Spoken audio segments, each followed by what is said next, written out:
老铁们啊，现在咱们富士康啊，彻底的凉了。Folks, Foxconn is done for. Both the Guanyan and Longhua plants, more than 10 departments, are completely shut down. Everything's being suspended. No one knows exactly why. Maybe it's because of the orders. Maybe other reasons. Workers told me once their contracts ended, they were all dismissed immediately. Those still inside say they barely get any overtime now, just 8 hours a day. I asked some senior managers about it a few days ago, and they said there probably won't be any changes until mid-December. Several teams have already been cleared out. Foxconn's exit marks a historic turning point. Once seen as a model for foreign investment that drove China's manufacturing upgrade, the company has long been used by the Chinese government as a showcase for attracting more foreign capital, promoting jobs, and reviving manufacturing. But when Foxconn decided to leave and shift most of its production to India and Vietnam, China's self-proclaimed status as the world's manufacturing hub began to crumble. A country's appeal isn't built on slogans or propaganda. It depends on a stable political system and a predictable business environment. 湖南衡阳的富士康工厂就要关闭了。 The Foxconn factory in Hengyang, Hunan, is about to shut down. It was founded in 2012 and once had over 30,000 workers, but now only 236 remain. The company has given them two choices: transfer to factories in Wuhan, Shenzhen, or Huizhou, or take the severance pay and leave. I've seen online that some people already received the N+1 compensation. I did the math. Most workers can get around 50,000 to 60,000 yuan, and even the lowest get about 25,000. But I think most won't go to those other cities because the factories there don't really have work. Many positions are now replaced by robots. Even if they go, they'll end up leaving soon. Taking the compensation sounds like the smarter move. This blogger praised Foxconn's benefits, saying the company has always paid wages on time and never delayed payments. Employees received full insurance and housing funds, worked 6 days a week with 1 day off, and were paid overtime down to 15-minute increments. Leaving the company was easy too. You could quit any time, and Foxconn would still pay everything owed. He admitted that Foxconn strictly followed labor laws and actually helped push other companies in China to become more compliant and professional. As for the shutdown of the Hengyang plant, the blogger believed it happened because Foxconn's headquarters reduced orders for the Hunan branch. Without orders, production naturally stopped. The main reason, he said, was Apple's push in recent years to diversify risks and move production away from China.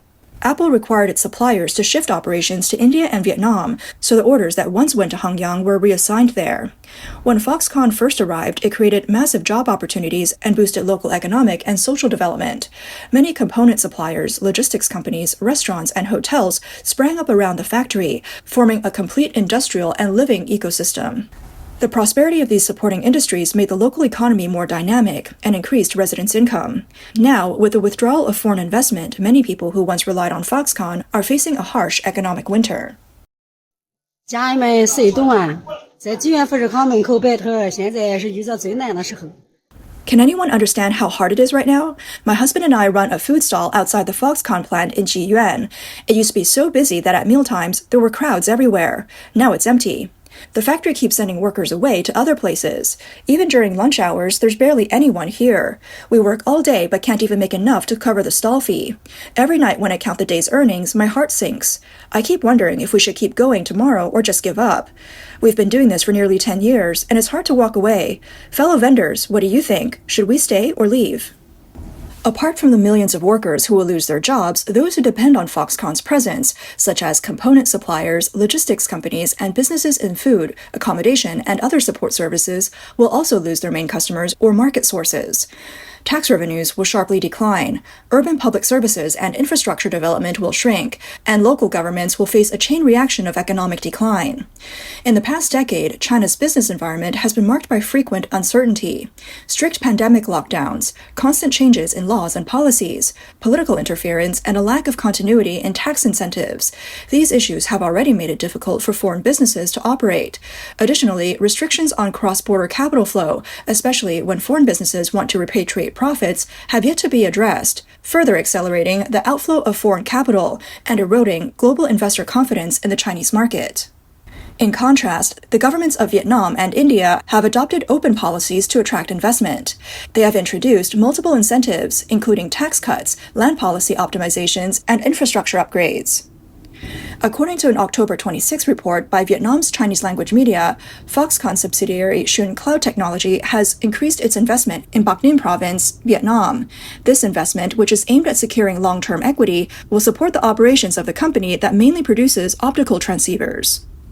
Foxconn has been operating in Vietnam for over 17 years. It has more than 94,000 employees there.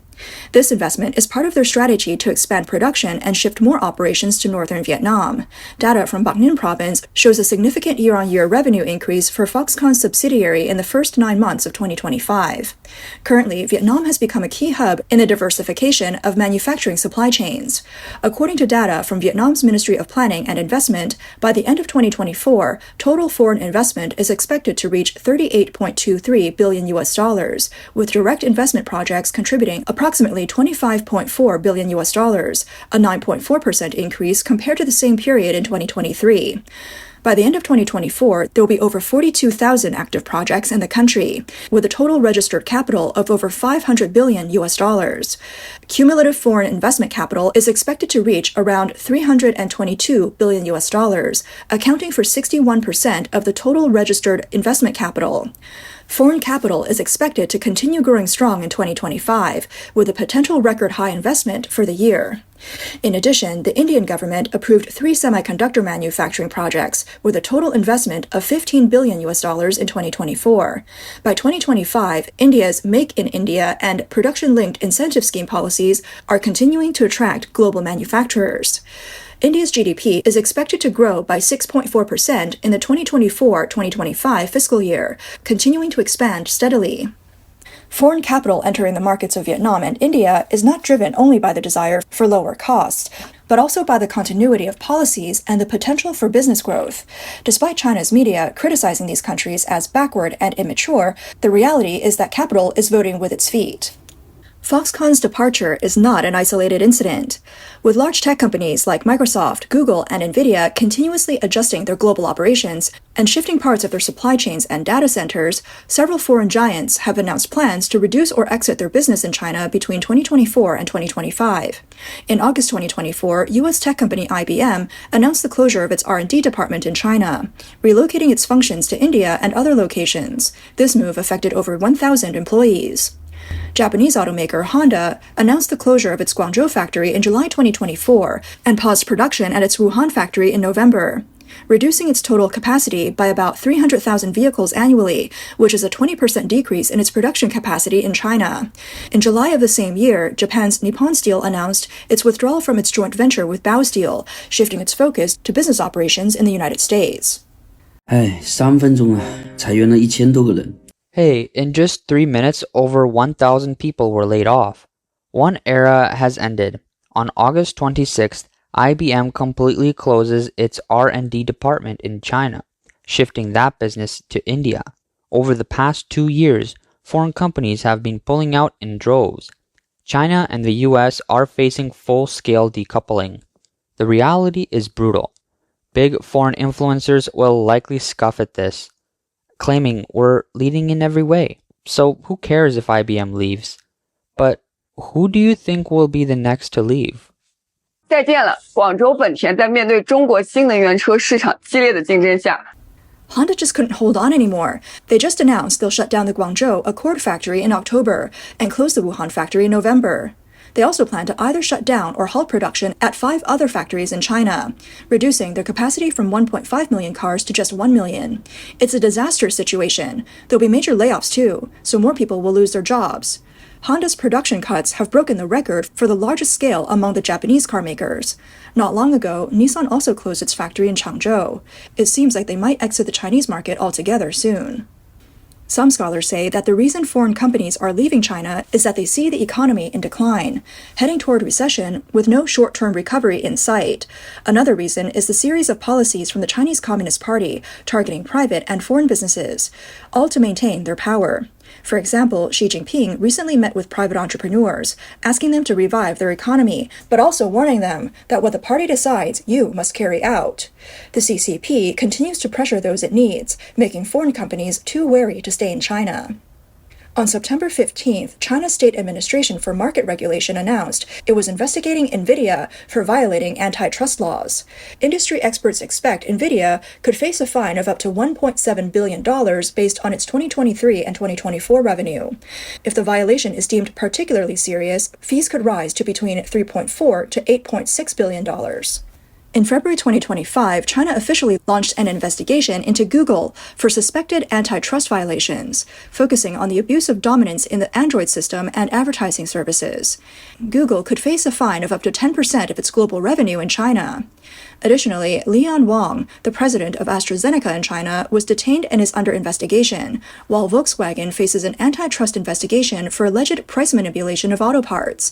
Qualcomm is once again involved in an investigation over the misuse of wireless communication patent standards.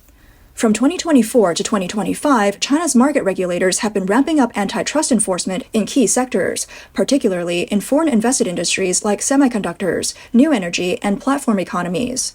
Over 30 foreign investment investigations are expected between 2024 and 2025, with fines exceeding $1 billion. China has boldly announced that it will continue to focus on antitrust actions against foreign tech companies in the first half of 2025. Some have pointed out that what businesses fear most isn't competition, but uncertainty. For years, the CCP has boasted about its legal system and institutional transparency, but now many foreign companies see China as a high-risk investment area. From trade barriers to technology bans, from tax investigations to espionage concerns, foreign businesses in China can't even predict when the next round of scrutiny or litigation will come. The introduction of the national security law has further raised questions about the CCP's increasingly harsh so-called anti-espionage activities. To appear more friendly to international capital, the China Council for the Promotion of International Trade released a report in 2024 claiming that surveyed companies rated China's business environment at 4.37 out of 5, with nearly 90% of companies stating they were very satisfied or fairly satisfied with the business environment. They also said that over 60% of companies have a positive outlook for China's future. However, a recent survey by the American Chamber of Commerce in Shanghai showed that more than 50% of respondents are pessimistic about their company's prospects in China over the next 5 years. The EU Chamber of Commerce has also openly criticized China's increasingly politicized business environment, with thousands of suggestions from businesses being ignored. When the Chinese government can change policies and intervene in business at any time, when law no longer serves as protection but as a weapon, and when even complying with the law is no longer safe, more and more foreign businesses are realizing that in the eyes of the CCP, laws and policies are simply tools for enforcing bullying. In this situation, the collapse of trust cannot be restored by subsidies or slogans, and so foreign businesses' only option becomes to withdraw. Although the CCP government continues to maintain short-term prosperity through stimulus plans, it has taken no substantial action to eliminate its fundamental political stance of hostility towards foreign companies. It has not truly worked to achieve legal transparency or a business environment with less government interference. The actions it has taken are more superficial gestures, failing to address the real issues. In the face of massive foreign capital outflows and the collapse of economic pillars, the CCP continues to push its glorious image in its propaganda, claiming that foreign companies are leaving because China is too strong and businesses fear competition, that supply chain relocation is a strategic adjustment rather than an escape, and that companies lacking foresight will reap what they sow. What they fail to realize is that this only confirms the CCP's unchangeable rogue system and bullying nature, proving that capital flight is currently the only correct option for foreign businesses in China. The CCP continues to promote its so-called internal circulation and self-reliance, yet China has failed to build the 3 pillars that would support the circulation: stable consumer spending, a healthy ecosystem for small and medium-sized enterprises, and a sustainable fiscal system. Moreover, the so-called internal circulation is based on weak consumer confidence, a sharp decline in disposable income, rising debt levels, and skyrocketing housing and medical costs. If the Chinese dream once relied on industrial prosperity and the effective flow of social assets, today more and more young people no longer believe that hard work can change their fate. The pressures of daily life and employment, combined with a hopeless future, have led them to choose a passive approach to life. At the same time, in the face of an increasingly unstable political environment and asset risks, the number of Chinese wealthy individuals fleeing with their assets is growing exponentially. From the perspective of multinational companies, diversification and risk dispersal are fundamental business strategies. Businesses are merely seeking trustworthy partners. An environment with transparent systems, sound rule of law, and social stability, not a gang boss replacing policies with slogans and law with censorship. Foxconn's relocation is not just the action of a single company, but a microcosm of the global supply chain's accelerated restructuring. The COVID-19 pandemic, geopolitical conflicts, and technological competition have all contributed to a reshuffling of the global industrial landscape. For decades, China attempted to dominate global labor division through methods like stealing foreign innovations, trading market access for technology, and exploiting domestic labor. Now that advantage is being dismantled. Meanwhile, Southeast Asian countries are pragmatically seizing the opportunity to absorb the global industrial shift. Vietnam's manufacturing growth has remained high for several years. And India's electronics assembly and automotive industries are expanding rapidly. Taiwan, with its strength in semiconductors and high-end manufacturing, remains a core part of the global supply chain. This structural migration is quietly reshaping the new global economic landscape, further highlighting that capital flows to countries that offer business security, inspire confidence in their people, and encourage international cooperation.